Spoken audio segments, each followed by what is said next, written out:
Live.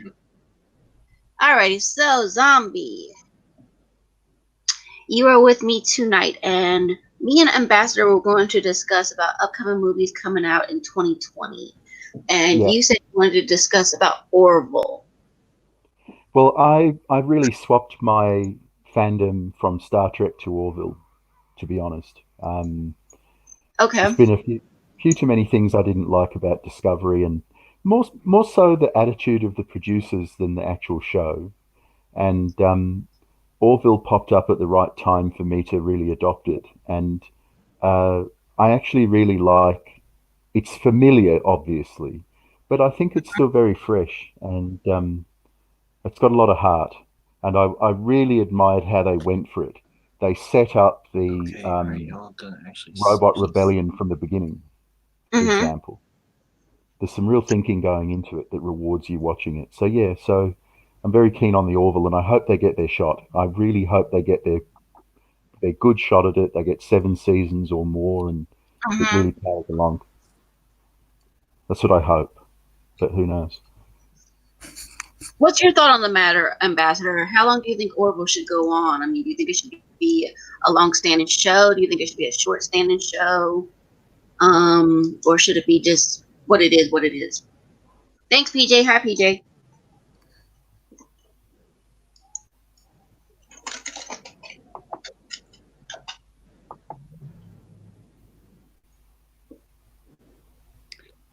okay. What's this?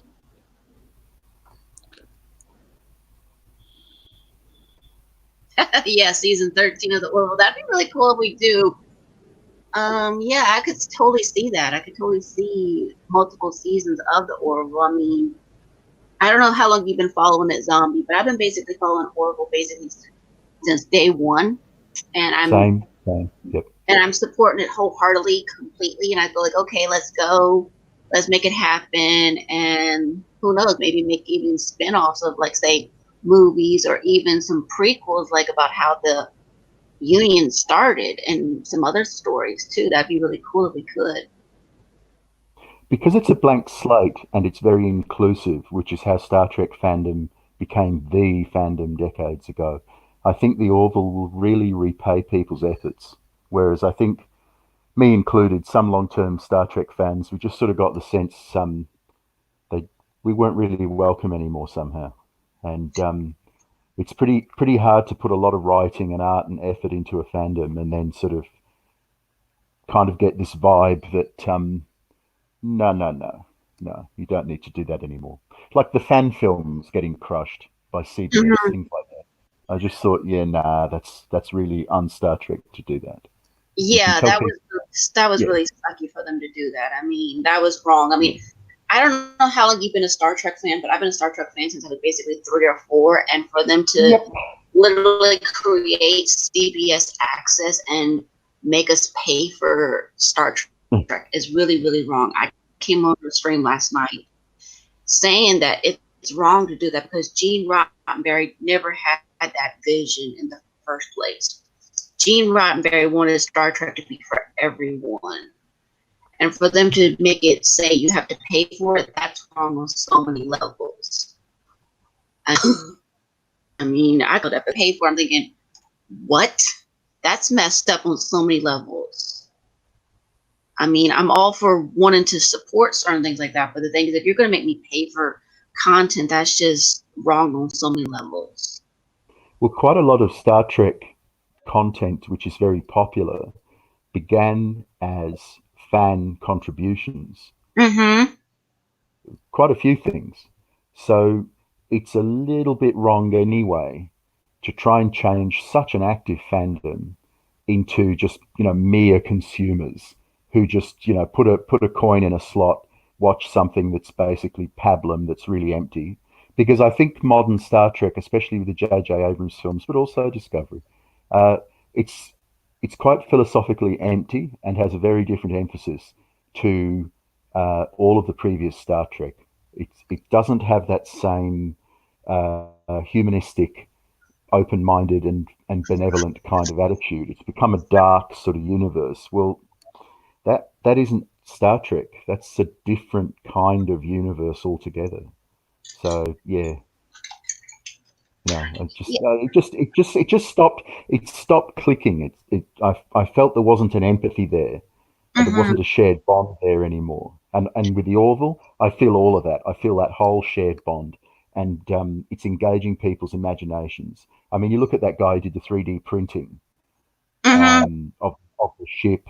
Obviously, the computer simulation, virtual reality, so much fan art and fan writing.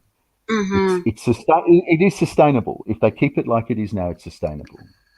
Definitely. And I hope it goes. Yeah. Definitely. I support that wholeheartedly because I don't know if you saw it or not, Zombie, but they had the fan made game that was on the stream on Steam, Yeah. sorry.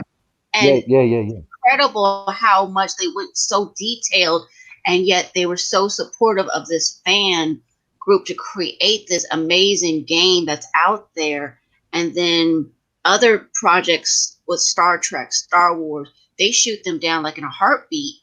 And they're Oh just yeah. like, screw you, you don't matter to me. But yet with the Orville fandom, they never do that at all. They support you wholeheartedly and say, you know what, let's do some contests, let's do this content and release things, even though we may not come out with a new episode for say 6 months, but we're still going to help you out and keep you interested and engaged until that season gets started. Because I mean, remember, Star Trek was the show that was saved by its fans back in It the day. was. It really was. It was like it was the one that kicked off a lot of science fiction Yeah. because before there was no science fiction show. That was the one that kicked it off and made these other shows and made these other movies come out like Star Wars and all that. But now it's like they have so much sci-fi, but it's hard to differentiate between the one that's legitimate and the one that's crap nowadays. Hey, Chloe. They're going for simple content in a lot of cases, very quick Hmm. fix, junk food sort of stuff. And as I said, the one thing as a writer myself that I really like in Orville is that they set stuff up so far ahead. They Yes. don't, I mean, quite often, even in Star Trek at its best, God bless it, and I loved it to bits, but it was Hmm. very ad hoc. They just cast back through past episodes and go, hey, we can do a sequel to that. But it wasn't really honestly ever planned. Whereas Orville, I Right. mean, the whole Isaac thing, see, Hmm. that was planned obviously from the first second of the show. That was all planned. It's just so beautiful. And then they didn't patronize the audience by saying, oh, well, you know, you're too stupid to realize, but this is what was going to Hmm. happen all along. Lots of Yeah. fans get, but that didn't matter because watching it unfold was so satisfying. It was great. So Hmm. good. So good. And I'm hopeful that it just continues like that. Um, I hope that the change in provider and host isn't invasive to the show in the sense that they give them notes, what are called notes, like you got to change this, you got to change that kind of thing. Hmm. Definitely. I But mean, each time I'm watching an Orville episode, I mean, it literally feels like I'm watching a mini movie each episode. And yeah, Seth has made the mention many, many times, and so many others have made the mention that you don't have to watch them in any particular order because it doesn't say this is a specific star date. This is basically you can watch it whenever, and it's basically it could take place. Even some of the stories could take place today. Like I think about the episode Majority Rule yeah. when John is in this planet where it's so eerily similar to this 21st century you're in that you would have never thought that that was actually on a planet. It felt so much like the current times that you didn't even realize that there was a time gap between where they were and the planet that they were on. What he's done as a showrunner and co-creator, main creator and leader, thought leader, he has really learned from Star Trek. He's avoided things that kept getting in the way of people's imagination in Star Trek. And because he's kept faith with the fandom, the Orville fandom, Mm-hmm. um, we're prepared to just go with it. Like that sort of episode in modern Star Trek, the first thing people would jump online to say is, what kind of alien planet is this? That's just Mm-hmm. lazy. That's lazy writing. And how do they speak English? And how this and how that and how the other? And it would all be negative. But because the Yes. Orville kept faith and it's got so much goodwill in the bank, it just doesn't pop into your mind as something that you think when you're watching it. You just watch it and you go with it because it's good. It's Exactly. good. It's good. It's It's good very good. storytelling. It's good storytelling. That's the thing. And you It care. is very good. I mean, a lot of You people are do saying in care the about the chat plot. right now that there was a sci-fi drought for a long time, and there was. I mean, I think about Stargate SG-1 that there was a lot of these country and culture, sorry, not country, but culture that spoke obviously English, but yet Hmm. you don't question it. You just say they speak English, whatever. I'm going to go with it. And the thing is, you don't question it. True sci-fi fans don't really question it. I mean, you have the universal translator that obviously translates certain things for certain cultures. But the thing is, you don't think about that after a while. After a while, you just think like, okay, these cultures are being merged together, and that's all it is. As long as you have the goodwill, as long as Mm-hmm. you have the willing suspension of disbelief, as long as you Mm-hmm. don't start looking around the theatre or looking around the living room going, this is not only boring, I don't like this dig that they're having at me when I'm watching it. I don't like this sort of prickly, I feel like I'm under attack in some way watching this. This is not good. This is not good. And like in modern Star Trek, quite a common rhetorical question is what they can't afford lights. They've got lens flares, but they don't have lights. Like, why is it all this sort of gothic space opera, Mm-hmm. very un-Roddenberry, very un-Trek? Because you see, if you go on a Borg cube and it's all gothic horror and body horror, of, Yes. of course, cold blue light, alien green light, darkness, Mm-hmm. shadows, scarred bodies. You don't want the Enterprise or other ships of the line to look like that, do That's you? I mean, true. That is so true. Because I think you see about what I one of mean? the last one, Star Trek Nemesis. I didn't mean to cut No, you off. yeah, Star Trek yeah. Nemesis felt so much like it was so dark and so much green in it that I kept. I mean, I watched it like one time and I tried to get into it. I really did. The only Same. scene that I felt that was really decent in the whole thing was basically the Deanna Troi and Riker wedding scene. Other than that, Yeah, I could have just scrapped the whole movie and just made that into a single Star Trek Next Generation type of episode instead of an actual movie because the plot was just so poorly written that I was so disappointed that I was like, what am I looking at? What am I watching? This is a disappointment in so many levels. and the nutty thing is, there were a pair of books in the early 70s, mid 70s. I think it was Yeah. Sondra Marshak, I'm not sure, but The Fate of the Phoenix duology, which was about clones. So Mm-hmm. original series Right. crew. So they could have adapted that. That was actually, it was very of its time, sort of 70s Star Trek, but that's come right back into vogue now with Mm-hmm. fans. They could have done that, and that's the thing. You've got this huge depth of storytelling possibility in Star Trek, when all they've really done is chucked a couple of jerry cans full of petrol on it, and then just thrown a match at it and said, "You've got none of that. We're all you've got now. You have to love us." Well, you see, if Orville didn't exist, the dislike of modern Trek and the nasty messaging sent towards fans would have caused something like Orville, I think, Yeah. to spring up.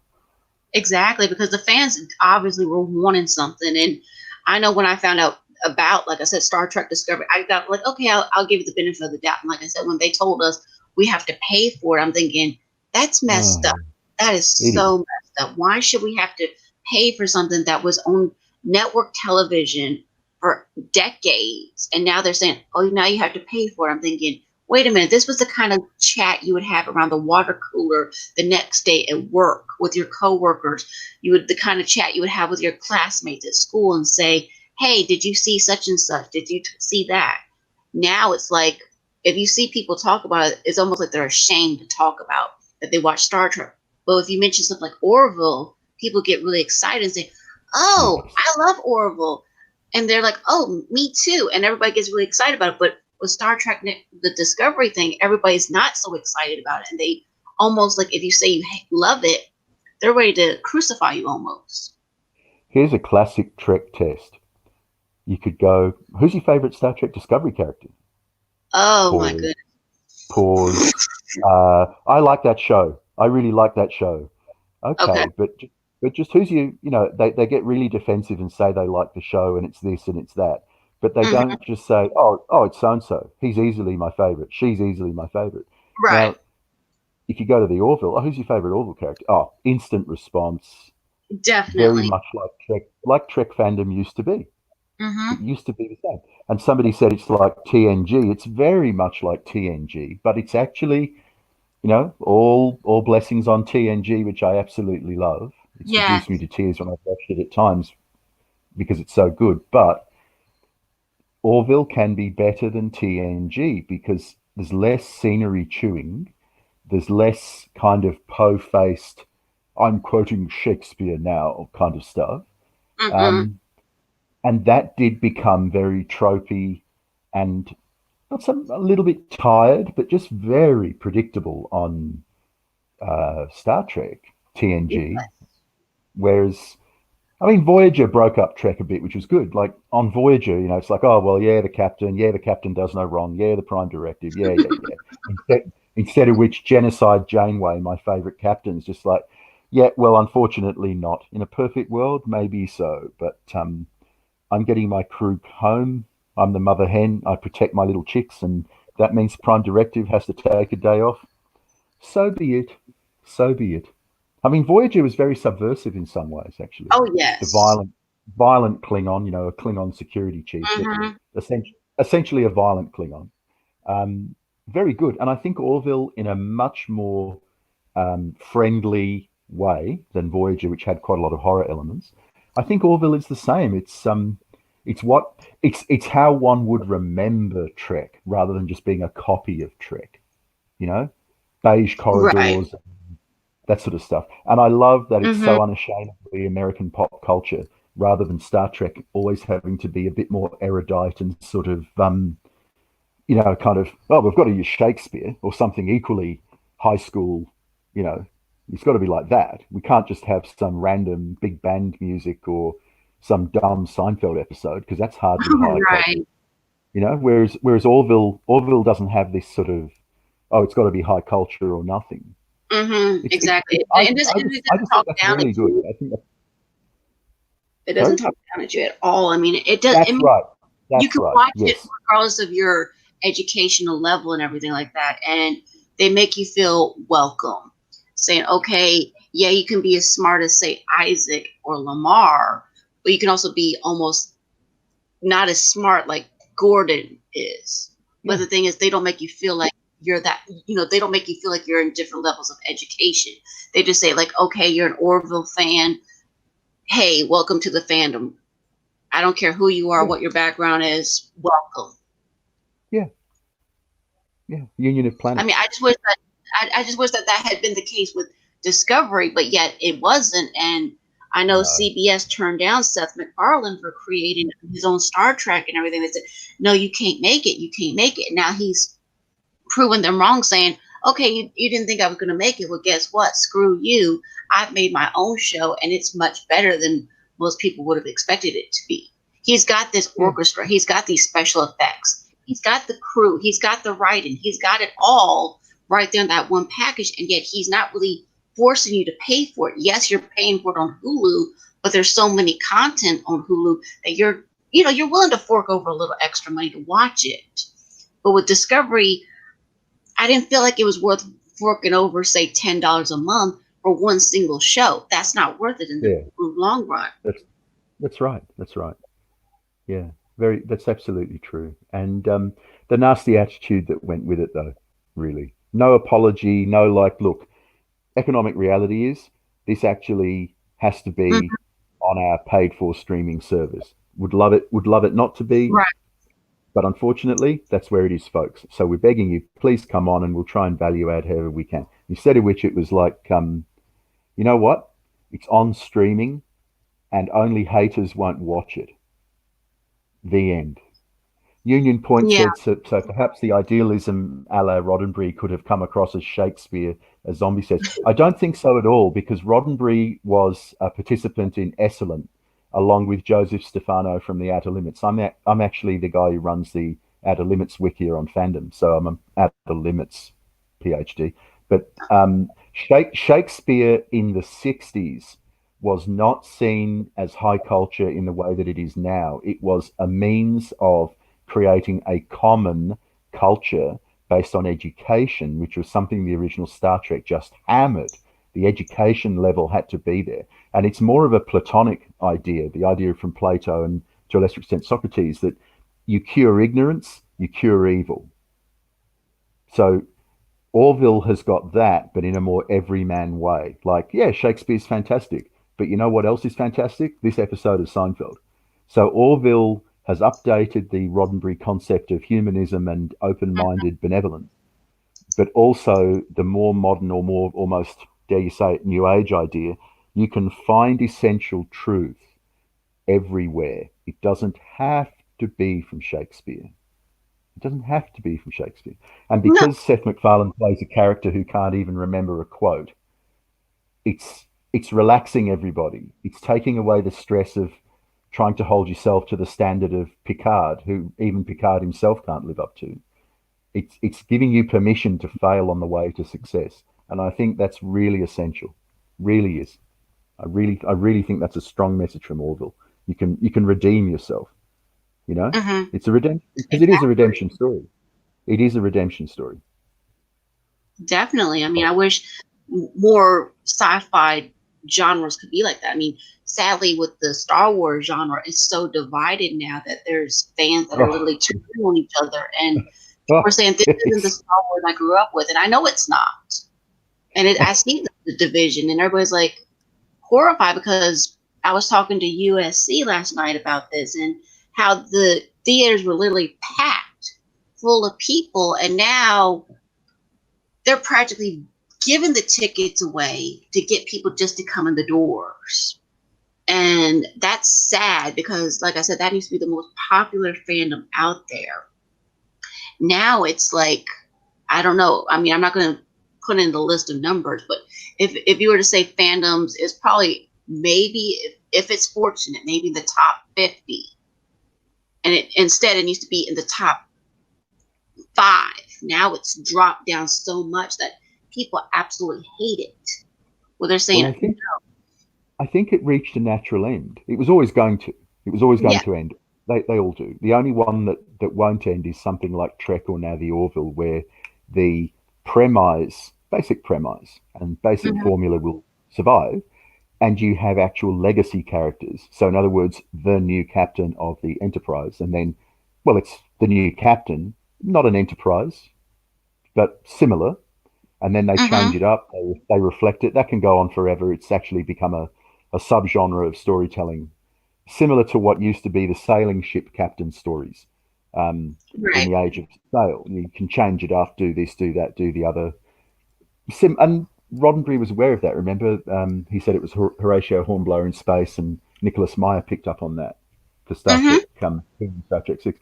But I think with Star Wars, like with the Marvel movies, with Endgame, see, Feige was smart enough to say it has to come to an end. We're going to voluntarily end it. Then we're going to pick up the pieces and try and recreate the success. We're going to have the guts, the confidence to do it. So they did. But after Avengers Endgame, a lot of people have jumped off because they've just like, look, you know what? Um, I've watched enough. That was a good ending. That was good enough. And it's the Mm-hmm. same with Star Wars. A lot of the heat has gone out of Star Wars. I mean, yes, Mandalorian's popular, but Yes. yeah, it's not the same. It's not the same. It's Um, not. It's really not. no, it's really not. It's great. Don't get me wrong. It's great. It's got beautiful Oh yeah. music I mean, too, I'm watching Mandalorian. I have one more episode to watch. I mean, it's great, but it's a different Star Wars than what most people are expecting. and it's still almost a farewell. It Yeah. feels super honest. Full disclosure, Mandalorian feels like a farewell to me. I know for a fact from an insider or two, it is an attempt to backdoor pilot a new continuity or a new trilogy of trilogies to kind of move around bits of the films that really haven't worked for people that have failed to land. They've, you know, Mm-hmm. so obviously they're keeping the door open, but it has been discussed by the suits that if that's how they go out, a few years of things like Mandalorian, there are worse ways to go out, and there are other properties, there are other things they can explore with it. because they've got Feige, forgotten the other guy's name, but you know the people. They're taking Star Wars over to Right. redo it. That will be a ground up reboot using elements from The Mandalorian and so on. And Right. unfortunately, with Star Trek's in exactly the same position. When CBS rights are recombined and it doesn't have to be 25% different anymore, they can't just keep all the stuff that they've been shoveling out and the bad will that goes with it. They're going to have to really publicly say, good news, you don't really have to lose any sleep over any of this stuff because everybody can jump on board the new film. They're trying it a bit with Picard. Even. Yeah. Yeah. Soft reboot of the reboot of the reboot. But at some point, you just got to say stop. Like, just stop, please, please stop. Start again. We'll forgive you if you start again, because what they're doing without starting again with Star Trek is becoming a bit unforgivable to me, because so many people put so much love and effort into it for free for years, and that's now all unappreciated, unacknowledged by the Star Trek right holders.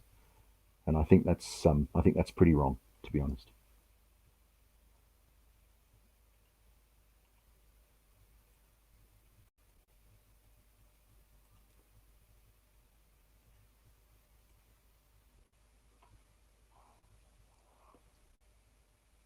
People dropped out. I'm all alone, no one else to talk to. I'll stop singing now. That's probably a bad idea. No racism, sexism, or hatred, besides the occasional enemy. But even their enemies, they still preserve the very Star Trek attitude that, a stranger's a friend you haven't met. And I mean, like with the Avis cult, they've gone to some efforts to show that there's a difference between the Avis cult and the race who follow that faith, and that things can change. It's fantastic.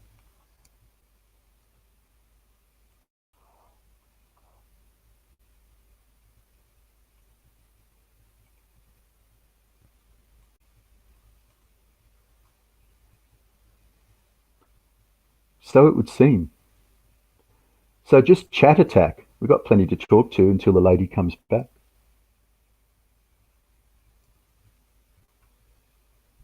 I have assumed full control. Power. Unlimited power. Or maybe it's more like Twilight Zone. Solitude. Finally. Time enough at last to read all these books. Breaks glasses. No, it's not fair. Or I could just talk like Michael Caine until the others come back. Zombienomicon is a registered trademark. It refers to a book similar to H.P. Lovecraft's Necronomicon, but it's sufficiently different that I thought it was worth trademarking, and it is the name of my motion comics that I produce for Amazon Prime. And I'm now working on the first full-length stop motion and 2D animation film in the same continuity. But we've got a lot of Orville stuff we could talk about. We really do. And it's an exciting fandom because it's new. We're in the ground floor of something like the 1970s Trek fandom. That's very, very exciting when you think about it. It's funny with the Orville too, because I still find it to be my favourite show rather than having favourite episodes.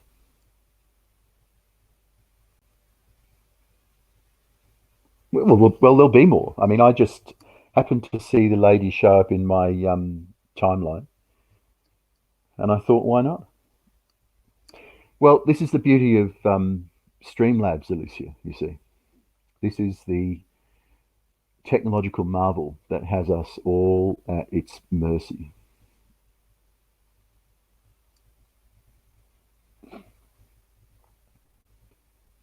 And I think people really grossly underestimated Seth MacFarlane, and the Orville proves it.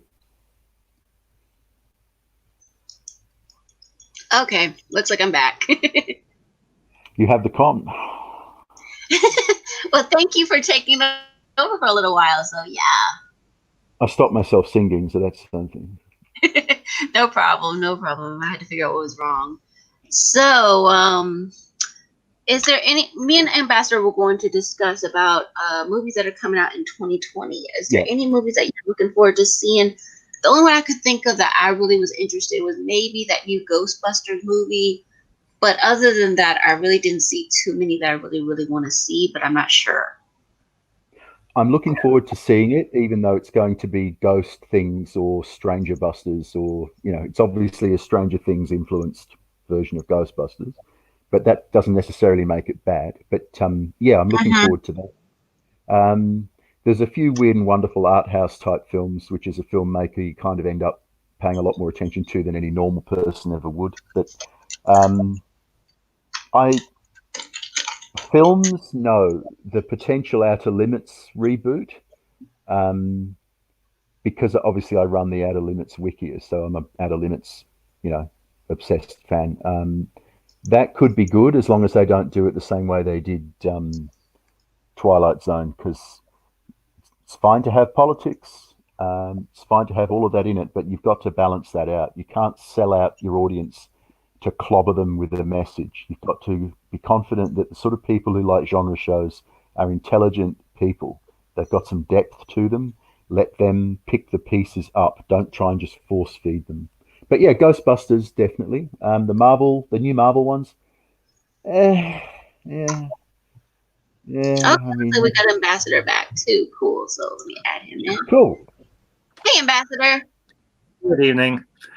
Sorry, internet's a little weird sometimes. Ambassador. Good to see everybody. Glad to be here. Sorry, I'm a little bit late. That is totally okay. So, You're delayed. what are we talking about? So we were just discussing about what movies we're looking forward to seeing in 2020. Zombie, Okay. some of the ones he was looking forward to. I would just say maybe the Ghostbusters one. I don't know if it's coming out this year. It depends on if they complete it or not. Is maybe the new Dune movie, but I'm not sure. But Mm. I'm not sure. But there's not too many movies because there used to be so many movies that I'd want to make a whole list of, and now it's like, what movies Yeah. do I want to see? Well, I think they'll get Ghostbusters done in time. I think it'll be ready because it isn't supposed to come out till like what, June or July. Yeah, June. So I think they'll have it done in time and everything for its release date. And I'm honestly, I did a review on that, trailer reaction review on that. Um, that's definitely one I want to see. I want to see Wonder Woman 84 and everything for sure. I want to see Top Gun Maverick. And I haven't seen a trailer for Dune as of yet, but I imagine they'll be doing one of those within the near future if they finish principal photography. So, and there's If another Dune one. ends up looking like the concept art for June, it'll be great. Yeah, If I agree. If they if can they make it keep that anything like look. the book, that'd be really awesome because they've done TV adaptations already of it. But if they can make this one more like the book, even more than the other two, then that would be Hmm. really Yeah, great. But yeah. that's the trick. How do you make it from the novelization into the big screen without tearing away from the story? Hey, Sean. Happy New Year to you too. Well, here's the thing about Dune in particular. If y'all don't mind hovering here for a second, Oh, no, go ahead. because the only I remember that in the 1980s movie, and I may eventually do a review on that because I cover stuff from the 80s and 90s, and that's definitely one of those big ones. The acting was not bad, and even the CG, the effects for the time weren't bad, and the set design. I'm not super familiar with the Dune universe, but I honestly thought the look and everything, the costuming and the set design was actually pretty good and everything. The only thing that I had a major problem with was the fact that they did, from what I knew of the Dune of the first novel anyway, they um, they strayed a little too far from certain ideas within that universe and everything that kind of broke with what Frank Herbert had set up. Now, another channel just released it was a short video today that had the cast list, and the cast for that movie looks awesome. I'm not familiar with everybody on the cast, but the ones I am familiar with and who they've got them playing, I'm actually intrigued with, because they've got Javier Bardem as Stilgar. They've got Oscar Isaacs as Duke Leto. They've got the girl that played Mary Jane in Spider-Man, the Spider-Man movies, Far From Home and Homecoming. They've got her playing Chaney or Chani, however way you want to pronounce it.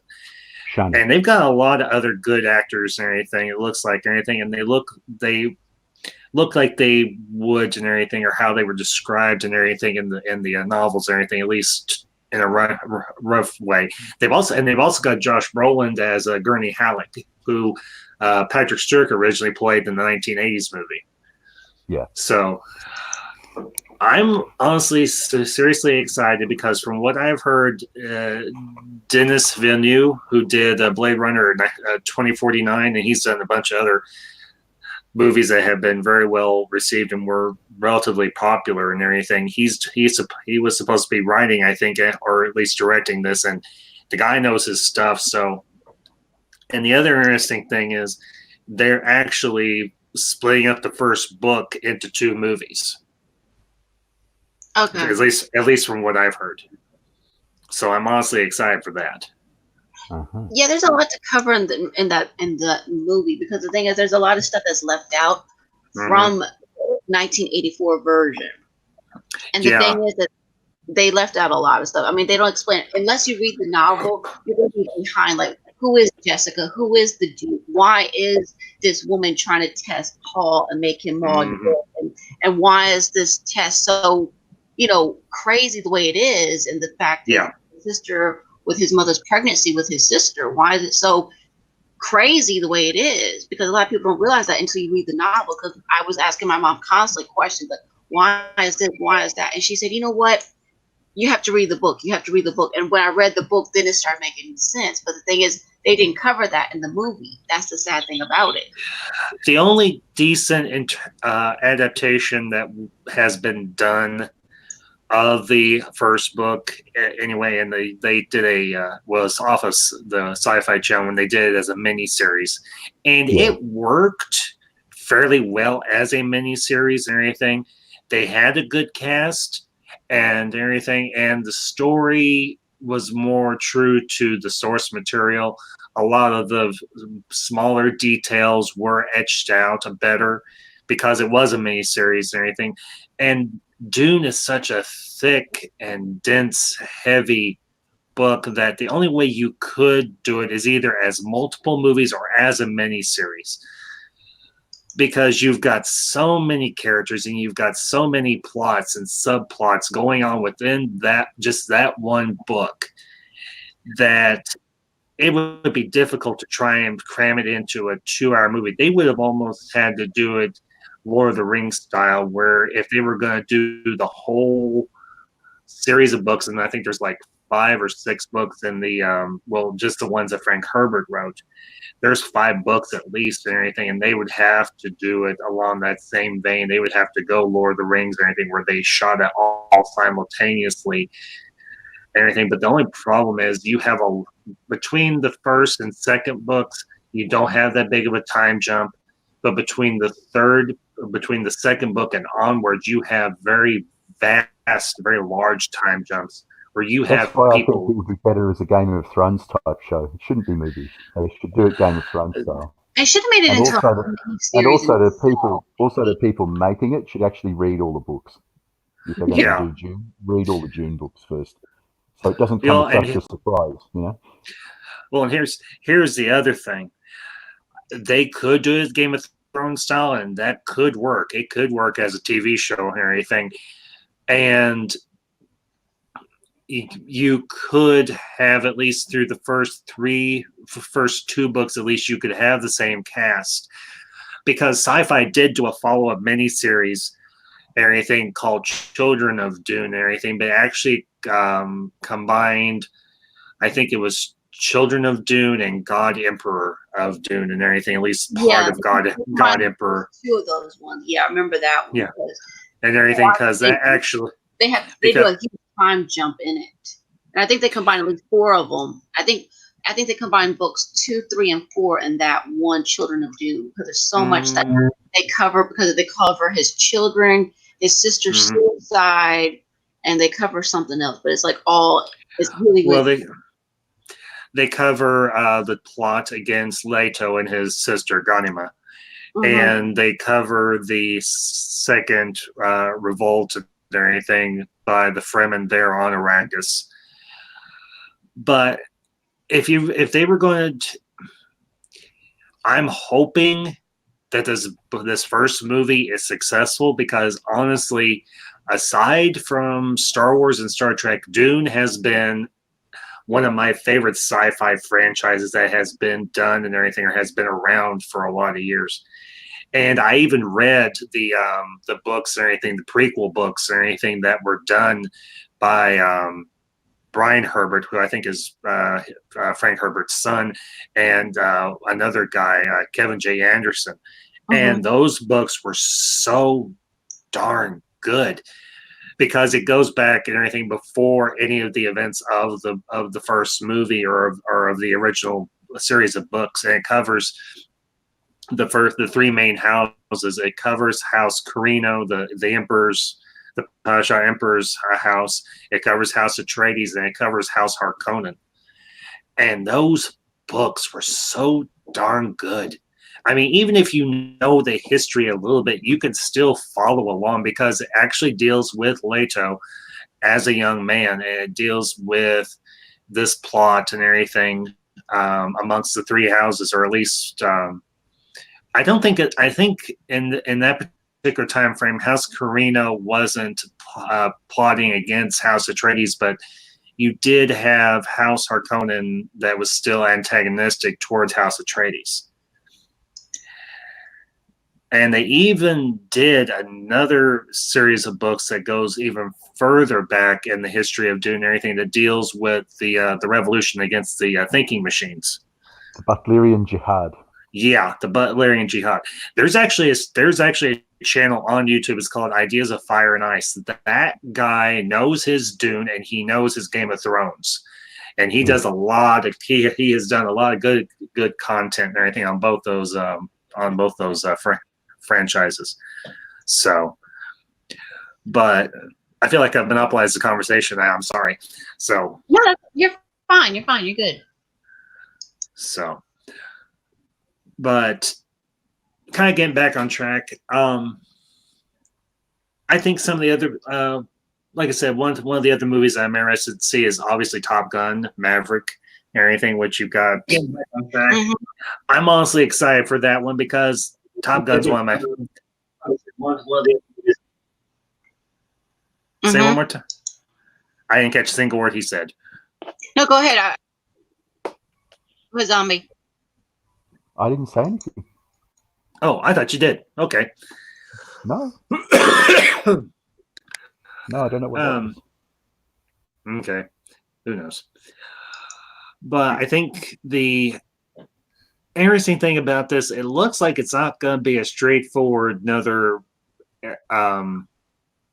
fighter mission, because if you notice in some of the shots from the teaser trailer, Tom Cruise's character, Captain Mitchell, he's not wearing a normal flight suit or anything like you would in a fighter jet. It almost looks like he's wearing some sort of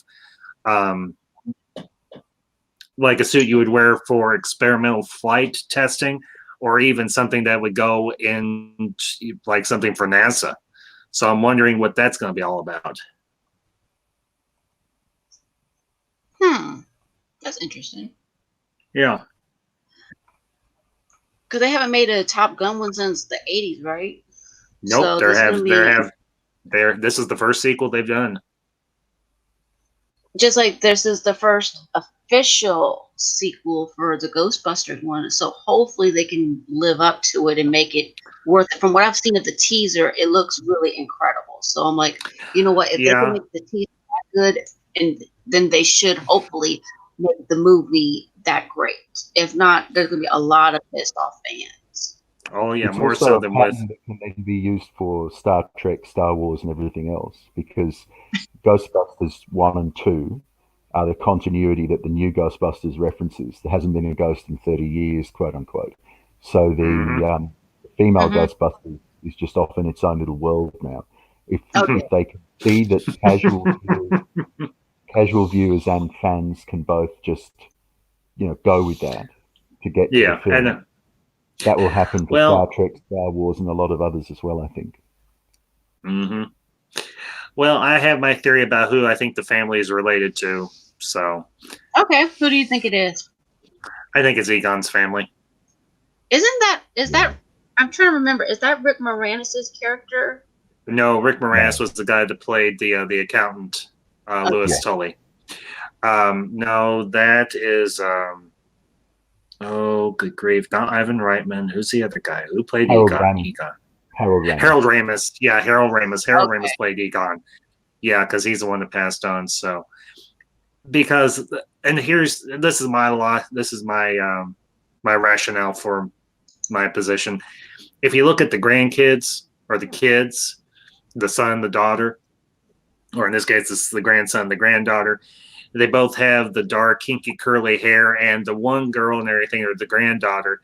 There's a scene, or a very brief scene, where she's wearing glasses, much like Egon would wear, and she bears a very strong resemblance to her grandfather. If in fact this is Egon's family, and Orville Nation makes sense. I think it would be a respectful way to actually include Harold Ramis without because. Obviously, he can't be in the movie. So if this is his family, I think that's a nice through line. That's a nice way to connect back to the originals. Yeah. Respectful. Yeah. And Orville Nation says, yeah, it's Egon. And if it turns out to be Egon, I'm good with that. And I honestly thought during the teaser trailer, I caught it was either Ray Stantz or it was Bill Murray's character, Venkman. One of those two were talking and towards the end of the trailer.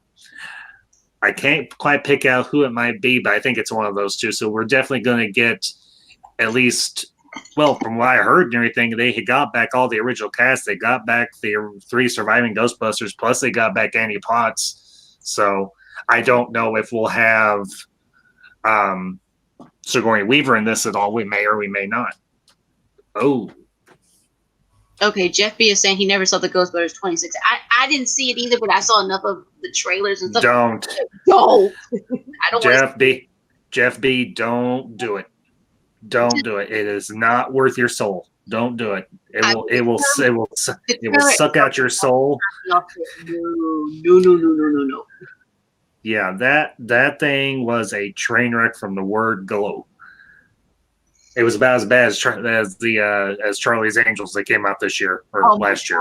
And like Charlie's Angels, it was done for all the wrong reasons. That's why, and it was done in really quite a hateful way, almost like an online troll, sort of way. So who the hell was the intended audience meant to be? I mean, really, females that are very power hungry and that want the attention. But as a female, I find that I was just so turned off by that. I was just disgusted. I said, "Oh no, this is not the Charlie's Angels that was with Jacqueline Smith, Kate Jackson, and Farrah Fawcett. That is not the Charlie's Angels." When I'm looking at, no. It's like Star Trek Discovery. You can always tell you can always tell the intended alpha male in a Star Trek Discovery episode because he's smashed to bits by an asteroid, a villain, or has to bend the knee to the nearest female character, whether that would make logical sense or not. And the criminal thing about that, of course, with Star Trek, which everybody knows, is Star Trek never actually, other than a couple of real boneheaded original series episodes, it never really had a feminism problem that wasn't just a side effect of cultural artifacts at the time of making. It was very progressive with a small p from day one. I mean, Major Barrett Roddenberry was playing number one, for heaven's sake. I mean, it didn't need this aggressive, politicized, preachy, overbearing kind of. It's very adolescent, really. It's that sort of precocious, big-mouthed adolescent everybody's got to listen to, rather than just making points. And they already had quite a strongly feminist show in Voyager. That really was that was a female oriented feminist show. I think in a lot of ways it had very many different female roles and aspects. Yes, it had Seven of Nine, obviously, but even then they subverted the trope often enough, in my opinion. This new stuff like Discovery, like the Ghostbusters female version, is just well, first of all, hilariously enough, not enough women are behind the camera in positions of power in Ghostbusters 2016 or Star Trek Discovery for it to have a genuine female empathy. And second of all, it's waging a kind of cultural war which is either over already in the case of Star Trek, or simply doesn't need to be fought because people are naturally evolving, which in the case of Star Trek is what we're all meant to have faith in anyway. So why do it? You know what I mean? Like why and why does the Orville not have to do it? I mean, it's just so silly. It's just so silly. I mean, you could say that in the Orville, his ex-wife character is obviously, in most ways, the alpha, a better officer, more professional. Da da da da da. She has a personal failing, which just makes you an interesting character, really, if you have a personal failing. But they don't have to have scenes where everybody hug boxes her. Grayson doesn't have to be hug boxed, and Seth MacFarlane doesn't have to subject himself to gross, gratuitous abuse in scenes to make the point that men are just bad, that men have got too much power. Okay, just doesn't have to happen. And it's good that Ghostbusters goes back to its roots and makes a proper second sequel, Be right back, third guys. film. Yeah, Okay. cleanse the palate. Yeah. Yeah, I think even though a lot of people say that Ghostbusters 2 is just a rehash of the first movie, it still had some enjoyable parts to it. And I think so long as they keep the humor in there and they keep the darker aspects of how the original two Ghostbusters were established, where you're dealing with the paranormal, you're dealing with the demonic. They keep it where it's threatening, but it's not overpowerly threatening. I think they'll have a decent movie on their hands, and one that will appeal to the general audience and to fans of the franchise. And if this is the last Ghostbusters they do and everything, okay, give them a proper send off, have them end up with whoever they're going to end up with, or have the kids and everything down the road when they're old enough and everything take up the mantle or pick up the business or anything from the original guys and go from there. I mean, you could theoretically have the Ghostbusters series go off anything from this movie if it is successful, if it is popular, or it's just kind of a one-off or anything. They're just doing this to kind of round out the story and everything and leave it at that. And I think everybody would just be as happy and everything with that concept as well. So I think putting Paul Rudd in is a sure sign they want at least one more film after this. And I think Ghostbusters 2 was very much like Star Trek Insurrection, what Mariner Sirtis said about that, which was it was lovely, but it really just felt like a double episode of the original show. And Ghostbusters 2 is like lovely, but it's really just like if there was a television series in the day, Ghostbusters 2 would have just been a double episode of a television series of Ghostbusters. This new one, I think they really are shooting again for no, this has got to be ground zero if we can pull it off. We've got to, this can go on. Paul Rudd, if he works, they will guaranteed bring that guy back for a sequel because he can carry it the way the original three comedy actors can. He's super popular, super charismatic, super professional, super likable. There's no aura around him. There's no negativity around that guy. Never has been. So no, I mean, if you look at what he's done with the Ant-Man movies and what he did in Civil War and what he did in Endgame, he carried off that character very well. He made Scott Lang likable. And he made the character of Ant-Man not super popular, but he made him more popular than he had been, the character had been previously. And I think the fact that they shifted it from Hank Pym and everything over to this other guy and everything was a good little change and everything, because you still had Hank Pym in there as the scientist. You had him in there as the brains behind the operation, obviously. And you had Michael Douglas play that character pitch perfect as far as I'm concerned. I mean, you even had Michelle Pfeiffer as Janet Van Dyne, and I thought that was a pitch perfect casting. I loved both of them and everything in the second movie, the second Ant-Man movie. And what have you. So I'll be interested to see what they do with the Ant-Man franchise in the MCU for coming up and everything. I am somewhat bummed out about what I heard and everything about what Kevin Feige said about them starting to introduce LBGT and trans characters into the MCU. And I'm like, do you really have to go there? You had 10 years of success and you didn't go woke. Why do this now? There's no reason for it except you're trying to pander, and you're pandering to a small percentage of the general population. Now, I am by no means homophobic, nor am I prejudiced against people of that persuasion. Far from it. But there's no reason to shove this false virtue and this false narrative down everybody's throat. Guess what? Everybody has equal representation in the world. Everybody knows who everybody is in the world. Leave it be. Just entertain us. That's all we want. Yeah. So, without feeling like it's preaching and shoved down our throats. Yeah, that's true. So, and just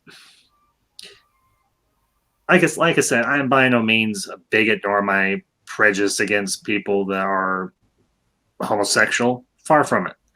I just don't see the need to have this forced agenda shoved into all sorts of media. It's not needed. It's not necessary. I would imagine even speaking. Okay, I'm not going to speak for that community. Far from it. It's not my place to do so because I'm not part of that community. I'm a straight white male. But I would imagine even they would find it cringy at some points. So it's very patronizing because it denies agency. Yeah, exactly. They have to be helped because these poor cripples can't somehow represent themselves. But in fact, they can and they do all the time. So it's just so silly. Again, very silly. Yeah. I mean, it's just like I haven't watched a single episode of Star Trek Discovery or the new Doctor Who and everything, but from what I have heard in reviews and so on, they have just completely screwed up both those franchises. And I'm thinking, why in the... I was talking to my mother the other day and everything, and I've been talking to my wife about this as well. And I asked them, I told them what's been going on. They were, my mother in particular, because my mother doesn't keep up on stuff like this. She just looked at me and said, why in the hell are they shoving all this garbage into TV shows and movies? There's no need for it.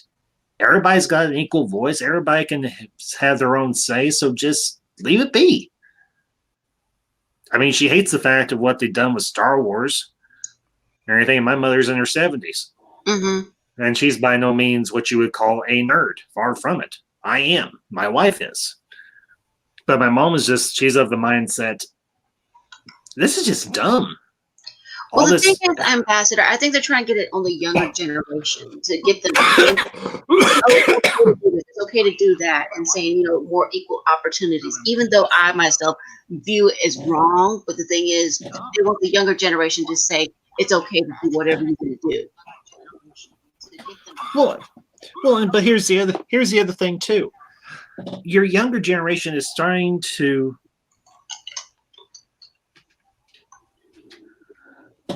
the younger generation is starting to listen to the older generations at least a little bit, and is realizing all this stuff that is being shoved into TVs and into movies and into all sorts of other media. They're realizing these younger people or these older people know what the heck they're talking about, and they're not necessarily wrong. But I just hope 2020 and the Roaring Twenties is a year that hopefully the woke narrative gets busted. I may be a bit of an optimist here, but I really do. I hope that this whole woke narrative gets busted wide open and exposed for the hypocrisy and the downright BS that it is.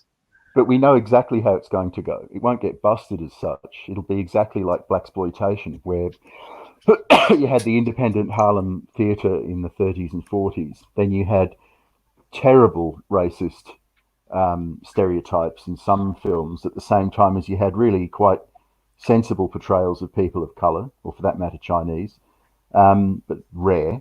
And then it gradually became a sort of cause célèbre and a form of exploitation and pandering, which is what we're seeing at the moment. Then it will go to the snapback from that. But the snapback from that won't be to eliminate it. The snapback from that will be people of whatever persuasion is being pandered, saying, "Oh well, you're all about my kind of people, right? Well, why don't you just get out of the way and we'll make our own stuff?" Then they will be exploited again. They will then be re-exploited, which is the blaxploitation phase, and then they will just be tokenistic members of middle of the road dramas.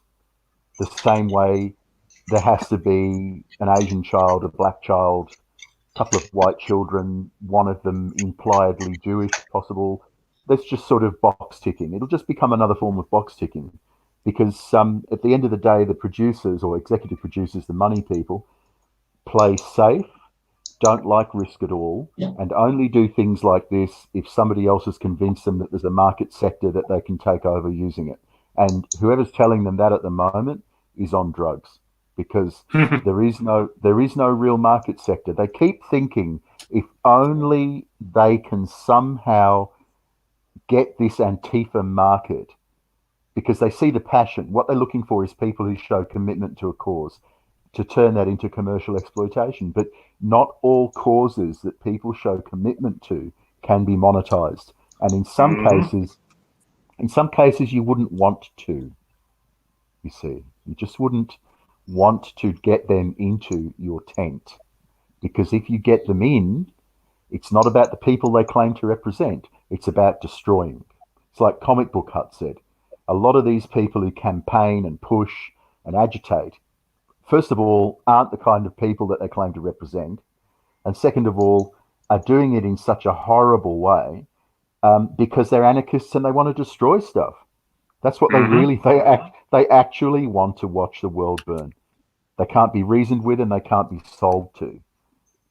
So, it's not just like, it's the arrogance of the engineers of consent, marketers, and a certain level of producers in studios and streaming services and similar companies, some of whom I deal with, so I know them, that every single person on earth, there is something that they think they can sell to at a certain level of return, profit, and it's just a question, get whatever expert, boffin, fiddler, whatever, who can tell you how to market to these chumps, get that money, send them out the door like everybody else. They're the kind of people like the guy who gets shot in the original Die Hard film, who's put on the phone and he thinks he's 100% in charge, and he's telling the hero, look, you're making trouble, I got all this worked out, and the hero's saying to him, bad language not needed, but listen, you idiot, he's playing you fool.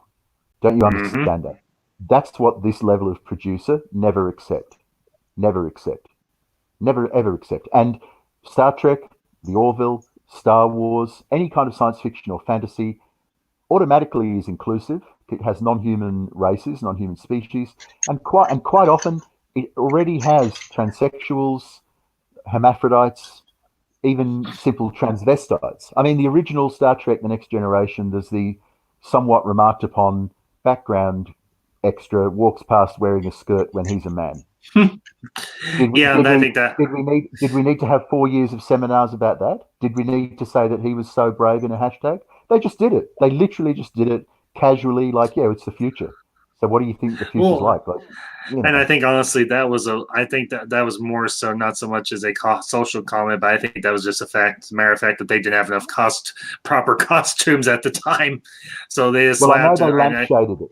I know they lampshaded it because back then the world wasn't quite as ready for it.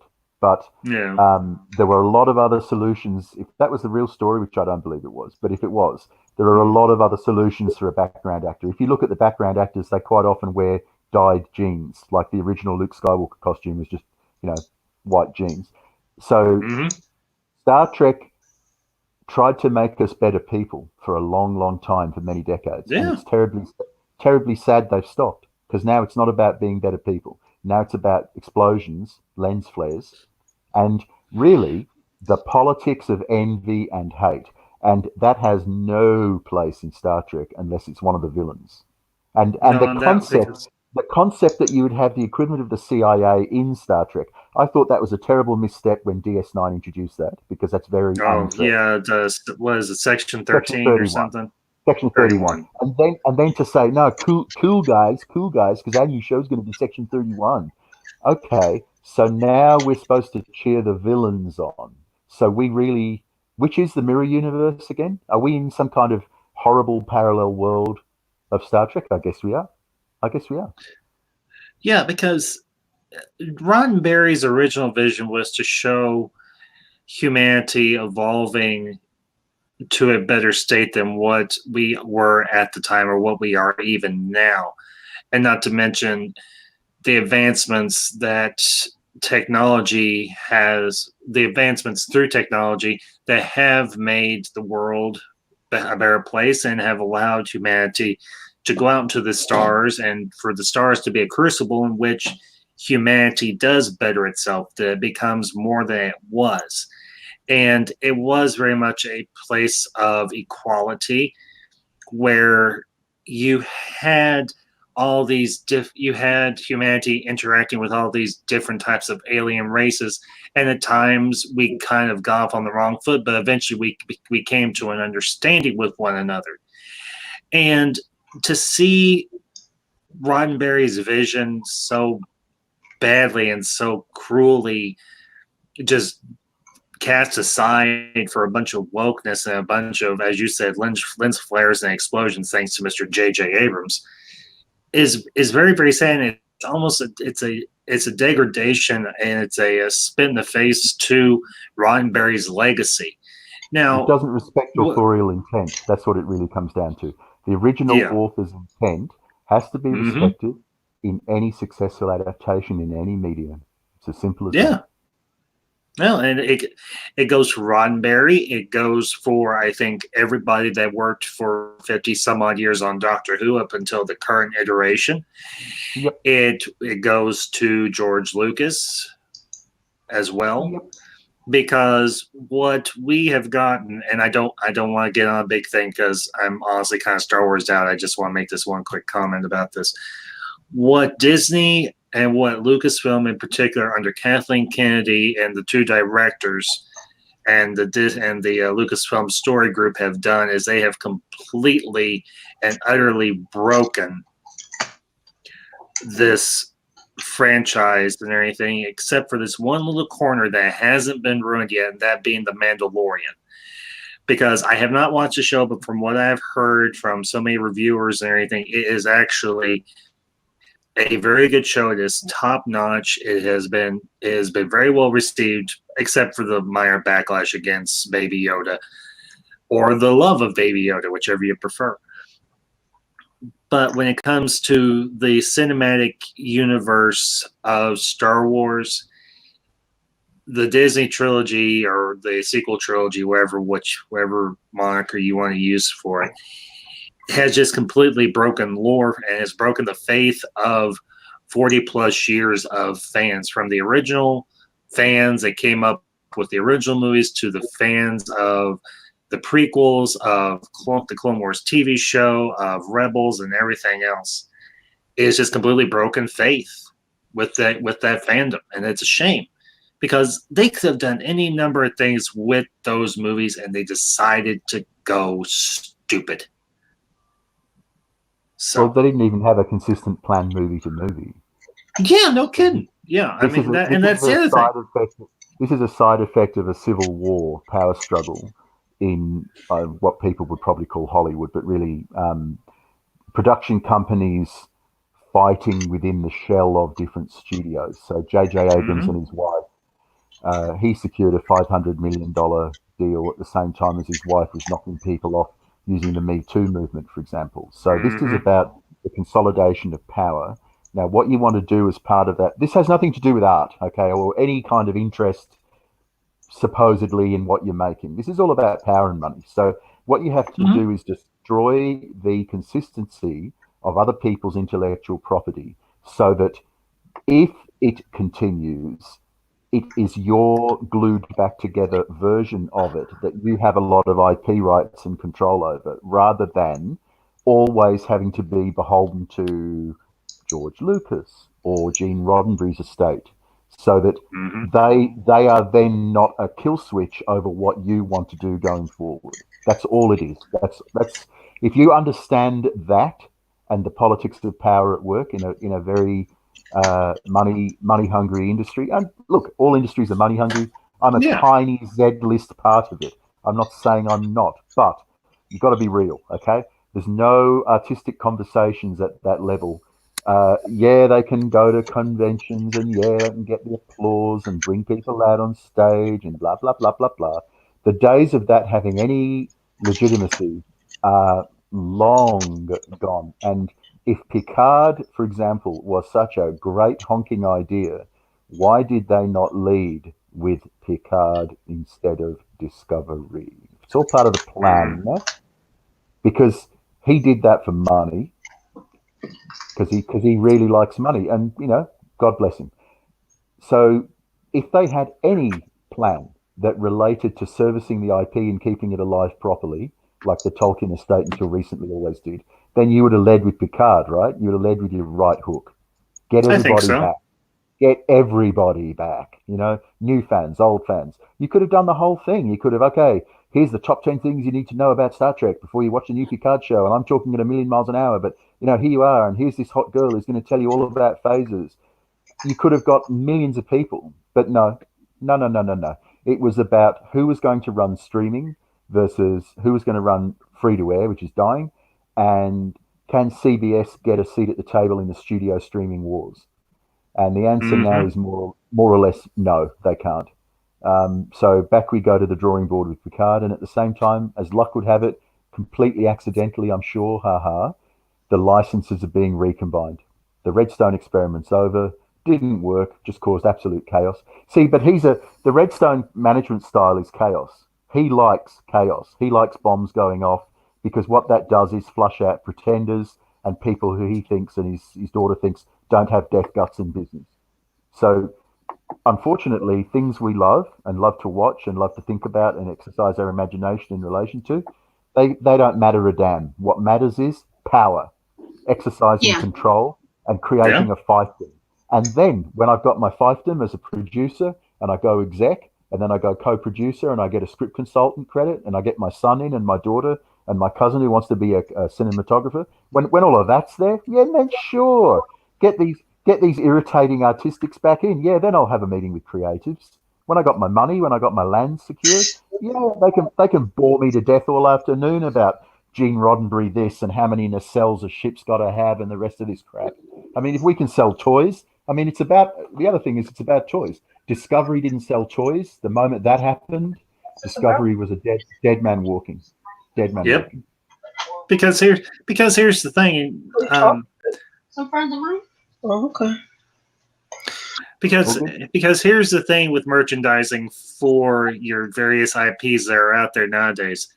That didn't really kick off in a major way until 1977 with Lucas. Because up until that point, merchandising for most of your studios, when it came to movies that they were releasing and so on, merchandising was the furthest thing in the back of their mind. Now, they did have merchandising in a very limited way, but what you had happen with Lucas was he actually went after the merchandising rights and everything to make all sorts of material and everything for his movies and everything, in particular the first Star Wars, because he realized that this was going to be big down the road, and he was right.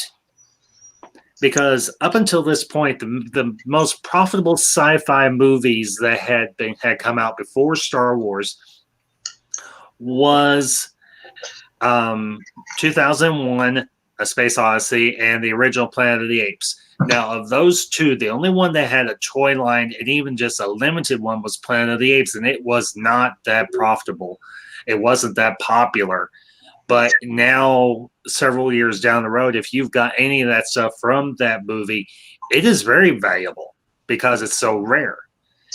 And what Lucas honestly did and everything and gained the merchandising rights for Star Wars was he sent off a flare to all these other studios that down the road they would realize, hey, yeah, we can get our money from the box office, but we can also do it by creating merchandise for our movies. And that's why you did see eventually major merchandising for Star Trek and everything. Now, they was hit and miss at first until they finally got it right when Next Generation came out, and you had an episode, you had a show that was extremely popular and could be merchandised on various in various ways, and everything from just toys to high-end merchandise that people with the money could buy.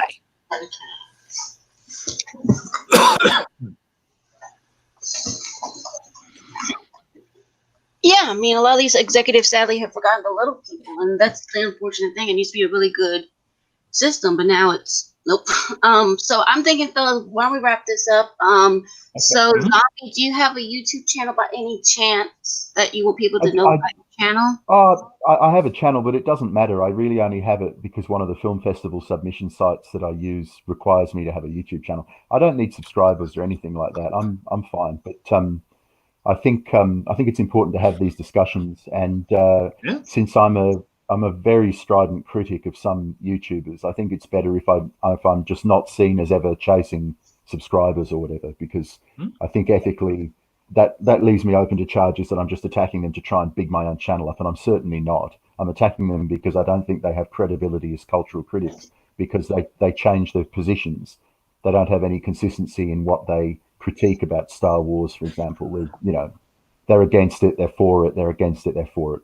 You've got to have a position which is considered and reasonable and stick to it. And if somebody persuades you to change, then tell the world that you've changed because you've been persuaded by argument, not just because, oh, hang on, people aren't really digging what I'm saying about The Last Jedi, so now I hate it too, kind of thing.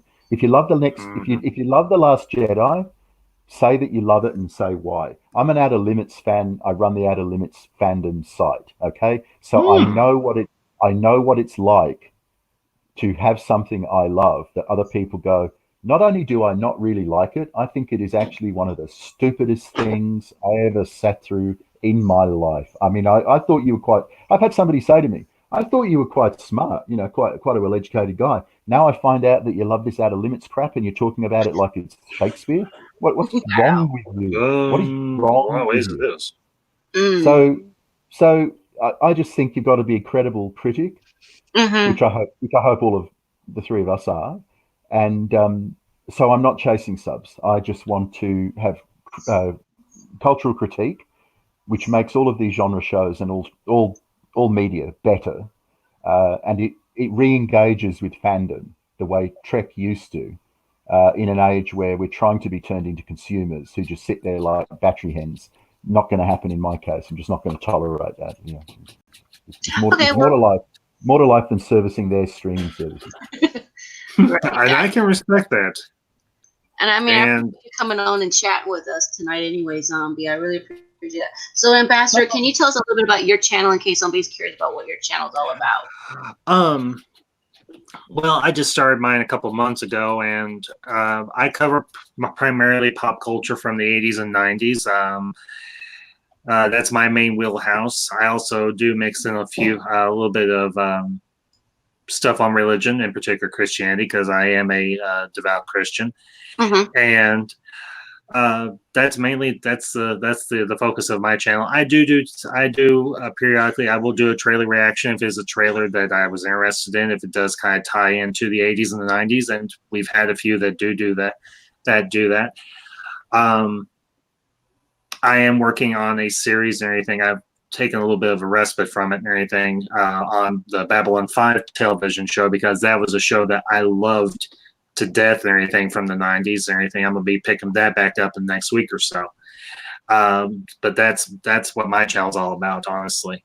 So awesome. Sounds great. Well, I appreciate you both coming on and everything. So in case you guys know, my name is Alysia, or ABP60685. Mostly I do a little bit of gaming, I do a little bit of reviews, I do a little bit of everything on my channel, and I just started up the Orville 24/7 fan community website, basically for the fans, by the fans, basically to connect the Orville fans in between while we're waiting for season 3 to get started later on this year. So that's what I'm getting started on, and I'm now starting on these live streams, and I'm hoping to hopefully get my channel up and running. But I appreciate both of you coming on to this video tonight. Thank you, everybody that's in the chat. I appreciate for coming out.